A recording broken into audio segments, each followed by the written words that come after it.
Le Mali est un grand peuple. Le Mali n'est pas un peuple d'ingrat.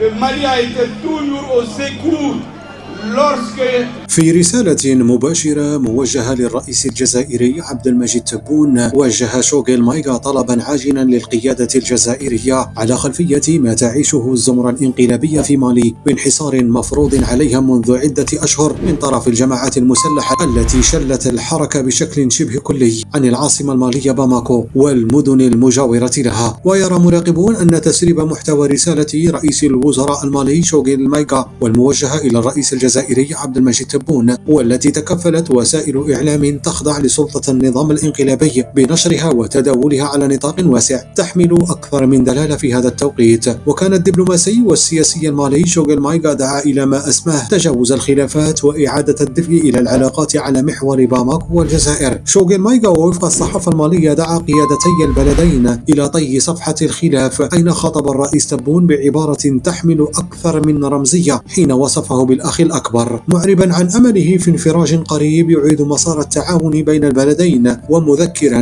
بما وصفه بالعلاقات التاريخية والصلبة التي تجمع الشعبين الجزائري والمالي. ويرى متابعون أن خطاب مايغا لا يقتصر على مخاطبة الجزائر وحدها، بل يحمل في طيته رسائل غير مباشرة إلى السلطات المالية الحالية، مفادها أن التهدئة مع الجوار الإقليمي قد تكون مدخلا ضروريا للخروج من الأزمة التي تعيشها البلاد. وبحسب المحللين فإن شوغيل مايغا رئيس الوزراء السابق والذي يقبع في سجون الانقلابيين حاليا يلمح إلى أن أي مصالحة حقيقية تتطلب إرادة متبادلة في وقت تواجه فيه مالي تحديات أمنية وسياسية متفاقمة.